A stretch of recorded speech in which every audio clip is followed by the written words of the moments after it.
묵도하심으로 7월 27일 토요일 새벽 예배를 하나님 앞에 올려드리겠습니다.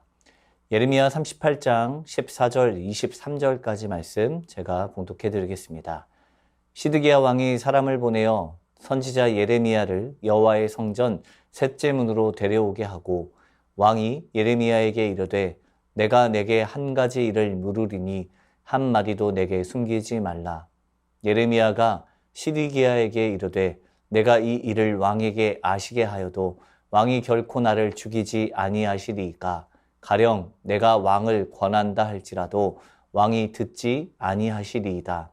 시드기야 왕이 비밀이 예레미야에게 맹세하여 이르되 우리에게 이 영혼을 지으신 여호와께서 살아계심을 두고 맹세하노니 내가 너를 죽이지도 아니하겠으며 내 생명을 찾는 그 사람들의 손에 넘기지도 아니하리라 하는지라. 예레미야가 시드기야에게 이르되 만군의 하나님이신 이스라엘의 하나님 여호와께서 이와 같이 말씀하시되 내가 만일 바벨론의 왕의 고관들에게 항복하면 내 생명이 살겠고 이 성이 불사름을 당하지 아니하겠고 너와 내 가족이 살려니와 내가 만일 나가서 바벨론의 왕의 고관들에게 항복하지 아니하면 이 성이 갈대아인의 손에 넘어가리니 그들이 이 성을 불사를 것이며 너는 그들의 손을 벗어나지 못하리라 하셨나이다. 시드기야 왕이 예레미야에게 이르되 나는 갈대아인에게 항복한 유다인을 두려워하노라.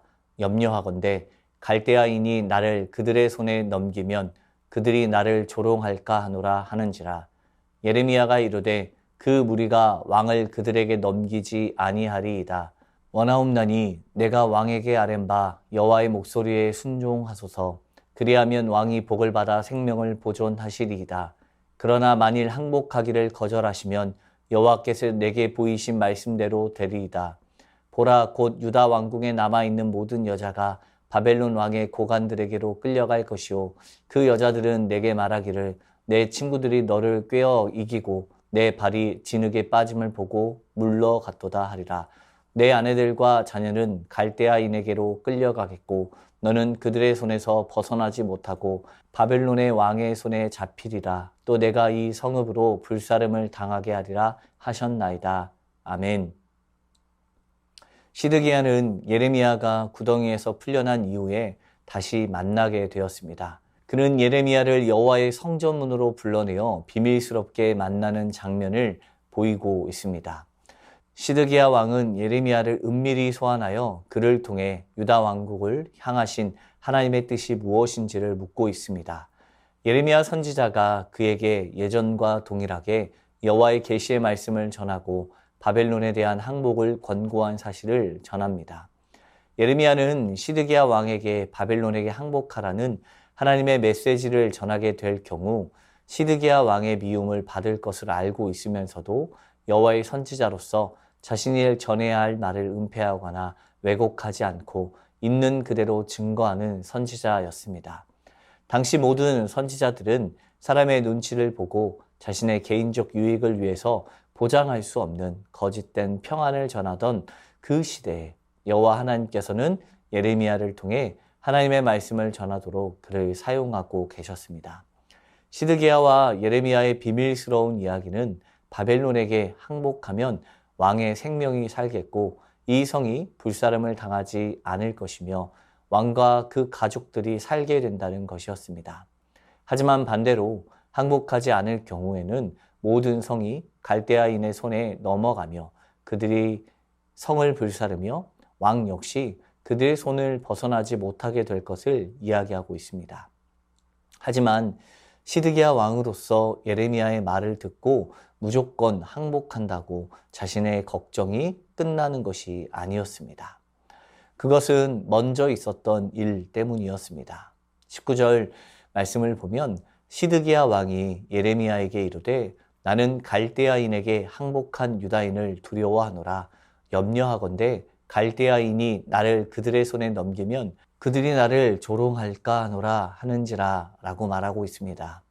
자신이 살 길이 바벨론에게 항복해야 하는 것임을 알면서도 받아들일 수 없었던 이유가 바로 먼저 바벨론에 항복한 유다인들 때문이었습니다. 시드기야는 현재 자신과 함께 있는 가신들의 눈치를 볼 뿐만 아니라 적국에 있는 유대인들이 자신에게 해악을 끼칠까 두려워하고 있었던 것입니다. 시드기야는 바벨론에 항복한 유다 사람들에게 자신이 조롱을 당할 것을 두려워하였습니다. 항복을 하지 않으므로 죽임을 당하게 될 것도 두려웠지만 그것보다 왕으로서 백성들에게 조롱받는다는 것은 더욱더 힘들고 어려운 일로 여겼던 것입니다. 먼저 항복한 유다인들은 바벨론의 통치를 받고 있었고 그들이 왕으로 있었던 자신을 조롱하거나 비웃으면 왕으로서 지금껏 자신이 가지고 있었던 권위와 존엄성을 잃어버리게 되는 것이기 때문입니다. 또한 자신의 백성이었던 유다의 사람들이 바벨론이라는 나라에 항복함으로 이제는 더 이상 신뢰할 수 없는 존재들이라는 사실이 더욱더 그를 어렵게 하였습니다. 포로로 끌려가서 조롱당하다가 죽임당할 수도 있었기 때문입니다. 바벨론에 비하면 아무런 힘이 없는 시드기야 왕은 약소국의 왕으로서 가질 수밖에 없는 한계성을 명확하게 가지고 있었습니다. 이와 같이 시드기야가 가지고 있는 두려움에 예레미야는 걱정하지 말 것을 이야기합니다. 바벨론의 무리가 시드기야를 그들 손에 넘겨주지 않을 것이라고 말하며 오직 여호와 하나님의 말씀에 순종할 것을 이야기합니다. 그렇게 해야만 왕이 복을 받아 생명을 보존하게 된다고 말합니다. 그러나 만약 항복을 거절하게 되면 왕궁에 있는 모든 여자가 바벨론 왕의 고관들에게 끌려가게 되고 아내들과 자녀들 역시 끌려가며 그들 손에서 벗어나지 못하게 되며 왕도 그들의 손에서 벗어나지 못하여 성읍 역시 불사름을 당하게 된다고 이야기하고 있습니다.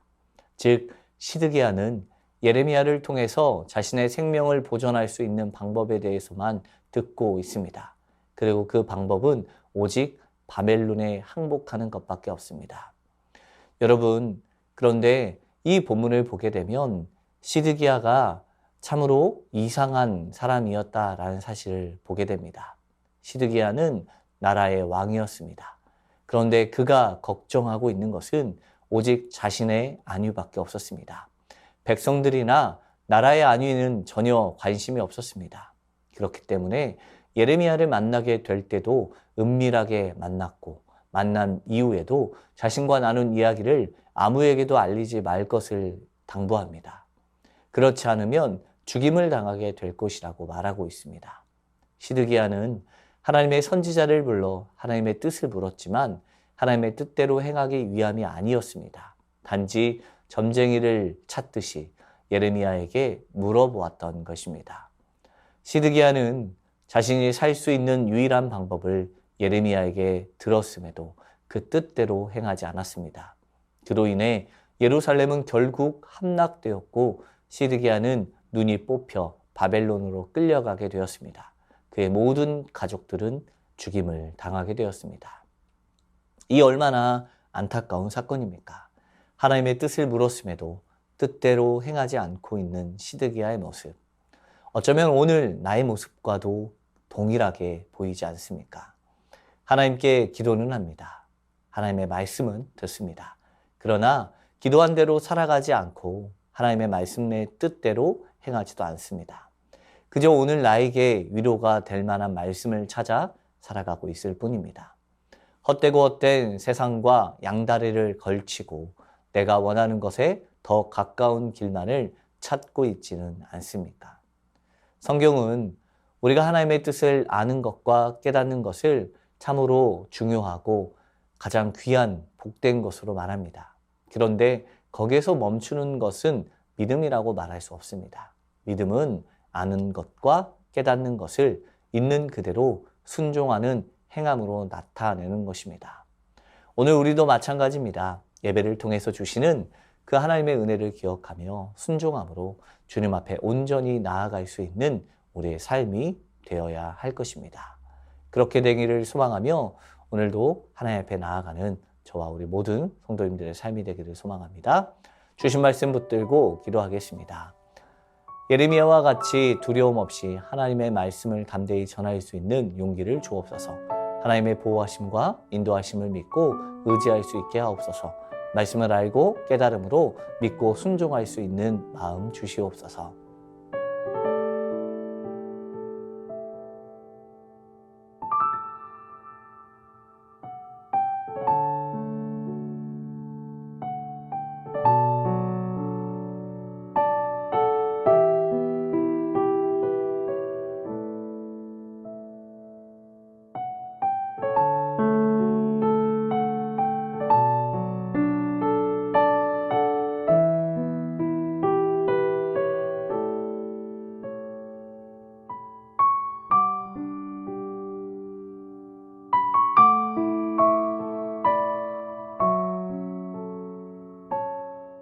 나라와 열방을 위해서 기도합니다. 집중호우로 인해서 인명과 재산 피해를 당한 이들을 위로해 주시고 복구가 신속하게 이루어지고 재난에 대응할 수 있는 지혜를 주옵소서. 코로나19 신종 변이가 재확산되어지는 상황 속에서 이전과 같은 국가적 어려움이 없게 하시고 모든 열방을 지켜 주옵소서. 의정 갈등으로 인해 중단된 의과대학의 교육이 속히 재개되게 하시고 의료 갈등이 조속히 해결되어 정상적인 진료가 되게 하옵소서.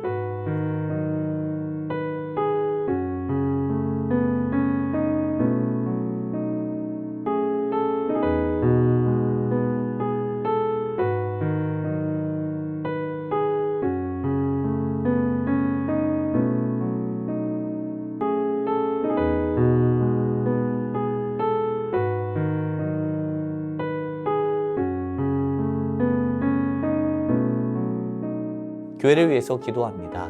진행되고 있는 치부, 유년부, 초등부, 여름 성경학교를 통해서 다음 세대 자녀들이 주님을 더욱 깊이 알아가는 시간이 되게 하옵소서. 세순의 모든 성도들의 삶의 자리에서 그리스도의 향기와 편지가 되게 하옵시고 삶으로 예수님을 전하는 시간이 되게 하옵소서. 담임 목사님과 부교역자, 모든 중직자들을 통하여서 오직 사랑 안에서 주님의 몸된 교회를 이루어가는 일에 최선을 다하게 하옵소서.